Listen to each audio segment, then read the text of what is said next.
ఈరోజు ఈ tricycles city కాన్స్టిట్యున్సీలో మన సార్ని నారాయణ సార్ని రిక్వెస్ట్ చేసి ఆయన ఇవ్వలేడని కాదు, ఆయన చాలా మందికి ఇచ్చేసి ఉన్నాడు ఆల్రెడీ. అయినా మిగిలిన దివ్యాంగుల కన్నా మా సైడ్ నుంచి విపిఆర్ ఫౌండేషన్ తరఫున ట్రైసైకిల్స్ దాదాపు 1050 ట్రైసైకిల్స్ జిల్లా మొత్తం నా కాన్స్టిట్యున్సీ పరిధిలో మొత్తం అన్ని కాన్స్టిట్యున్సీలు కూడా ఇచ్చాము. అవి ఇవ్వడం కాకుండా దానికి మెయింటెనెన్స్ ఏదన్నా వస్తే కూడా ఫోన్ నంబర్ ఇచ్చి వాళ్ళని ఫోన్ చేసి చెప్పమంటున్నాం. ఎందుకంటే ఆ సైకిళ్ళు ఎవరి దగ్గర కొన్నామో వాళ్ళకి కూడా చెప్పెట్టాం, ఏదైనా సమస్యలు వస్తే వాళ్ళ దగ్గర డబ్బులు కలెక్ట్ చేయవద్దు అని. సమస్యలు వస్తాయి, దేనికైనా వస్తుంటాయి. వచ్చినప్పుడు వాళ్ళు ఫోన్ చేసి 2000 ఇండి మీరు 3000 ఇండి అనేది ఈ మధ్య జరిగింది ఒక దగ్గర. అది తెలియంగానే ఈ సైకిల్ సప్లై చేసిన అతనికి చెప్పాను నేను, వాళ్ళ దగ్గర డబ్బులు తీసుకోవద్దు, ఏ ఖర్చు వచ్చినా ఇటువంటి మా దగ్గరికే వచ్చి మమ్మల్ని అడిగి తీసుకొని మీరు చేసేయండి. ఎందుకంటే అమృతధార ద్వారా దాదాపు 200 ప్లాంట్లు మెయింటైన్ చేస్తున్నాం. ఈరోజు మెయింటైన్ చేస్తున్నాం అంటే పెట్టడం ఒక ఎత్తు, మెయింటైన్ చేయడం ప్రతి నెల ఫిల్టర్ల కాడి నుంచి ప్రతి ఒక్కటి కూడా మనం చేయాలి. ఏ గ్రామంలో కూడా మేము పెట్టిన దగ్గర ఆగకుండా నడిపిస్తున్నాం. 16లో పెట్టిన ప్లాంట్లు కూడా ఈరోజు నడుస్తున్నాయంటే ఓన్లీ ఫౌండేషన్ మా టీము ఎక్కడ ఏం చేయాలనేది అలవాటు పడిపోయారు. గ్రామాల్లో కూడా ఇప్పుడు వాళ్ళే ఫోన్ చేసి పలాని ప్లాంట్లో ఇది ఈ ప్రాబ్లము మోటార్ పోయిందనో ఇంకోటి చెప్పినా ఇమ్మీడియట్గా యాక్ట్ చేస్తున్నాం. అట్లా ప్రతి కార్యక్రమం తీసుకుంటే ఖచ్చితంగా దాన్ని మనసు పెట్టి చేయాలనే ఉద్దేశంతోనే చేస్తాం. నేను మేము చెప్పినట్టు 2016లో అసలు పాలిటిక్స్లో లేను, సేవలు చేస్తూ ఉండేది. సేవా కార్యక్రమాలు ప్రజలకి ఏమైనా ఉపయోగపడితే చేసేది. నా శక్తికి మించి కూడా ఒక్కోసారి చేస్తుండేది నేను. ఎప్పుడన్నా మనకి ఇది చాలా భారం అవుతుంటే అంటే కూడా అనిపించినా మనం ఖర్చు తగ్గించుకొనైనా వాళ్ళకి చేయాలా అనే ఒక మనస్తత్వంలో నేను చేసేది.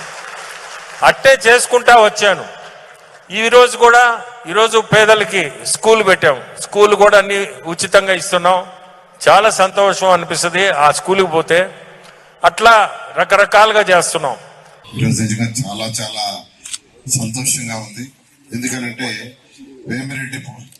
వేమిరెడ్డి ఫౌండేషన్ ద్వారా ఈరోజు దాదాపు 84 మంది దివ్యాంగులకి నా కాన్స్టిట్యున్సీలో సిటీ కాన్స్టిట్యున్సీలో వాళ్ళకి ట్రైసైకిల్స్, క్వాలిటీ ఉండే ట్రైసైకిల్స్ ఈరోజు ఇవ్వటం నిజంగా నేను చాలా చాలా ఆనందంగా పడుతున్నాను. ముఖ్యంగా అన్నిటికంటే ఇంపార్టెంట్ అంటే వేమిరెడ్డి ప్రభాకర్ రెడ్డి గారు కానీ వారి సతీమణి గారు రాజకీయాలకు రాకముందు నుంచే సేవ చేస్తున్నారు. అది గొప్పతనం. రాజకీయాలకు రాకముందే వాళ్ళు అనేక సేవా కార్యక్రమాలు అంటే అమృతధార వాటర్ ప్లాంట్స్ అని దాదాపు 200 ప్లాంట్స్ వాళ్ళు ఇవ్వటం జరిగింది. అదేవిధంగా 940 మందికి ట్రైసైకిల్స్ చేర్పిక 940 మందికి 7 కాన్స్టిట్యున్సీలో. ఈ విధంగా అనేక కార్యక్రమాలు టెంపుల్స్ సంబంధించి ఎన్నో టెంపుల్స్ కి యాక్చువల్ గా వాళ్ళు ఎంతో సహాయం చేశారు.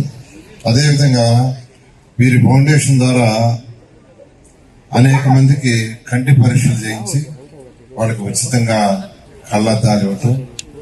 అదేవిధంగా అనేక మంది అంటే జనరల్ గా కొన్ని చెప్పి చేస్తుంటారు, కొన్ని చెప్పకుండా జరుగుతుంటాయి.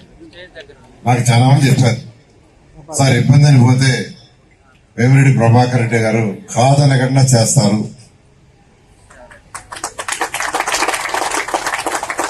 అలా అనేక సేవలు నెల్లూరులో చేస్తూ ఈరోజు నేను శాసనసభ్యులుగా నెల్లూరు సిటీకి ఉన్నాను. వారు ఎంపీగా ఉన్నారు. వారికి డబ్బుతో అవసరం లేదు, వారికి 1000 కోట్లు ఉంది. సంపాదన కోసం రాజకీయాలకు రాలా. అందరూ నెల్లూరు పార్లమెంట్ లో అందరూ గుర్తుపెట్టుకోవాల్సింది, వారు సంపాదన కోసం రాజకీయాలకు రాలేదు, కేవలం ప్రజలకు సేవ చేయాలా, సేవ కోసం వచ్చారు. వారి సతీమణి గారు కూడా సేవ కోసం వచ్చారు. ఎందుకంటే తెలుగుదేశం పార్టీలోకి వచ్చేటప్పుడు నేను యాక్చువల్ గా వేమిరెడ్డి ప్రభాకర్ రెడ్డి గారితో ఆయనతో మాట్లాడున్నా ఒకటే చెప్పింది, మాకు డబ్బులతో అవసరం లేదు సార్, మాకు అన్నీ ఉన్నాయి, ప్రజలకు సేవ చేస్తాం, ప్రజల గుండెల్లో ఉండాలి, అందుకోసం వస్తున్నానని చెప్పడం. ఆ రోజు ముఖ్యమంత్రి గారు కూడా వాళ్ళని ఆహ్వానించి సేవ చేసేవాడు కావాలనే ఉద్దేశంతో యాక్చువల్గా వెంటనే వారికి టికెట్ ఇవ్వడం, కంటెస్ట్ చేయడం జరిగింది. కాబట్టి వాళ్ళు వచ్చిన ఉద్దేశం సేవ చాలా క్లియర్ గా. నేనైతే చాలా హ్యాపీ, ఎందుకంటే నా కాన్స్టిట్యున్సీలో అటువంటి ఎంపీ ఉన్నాడంటే నిజంగా ఉంది.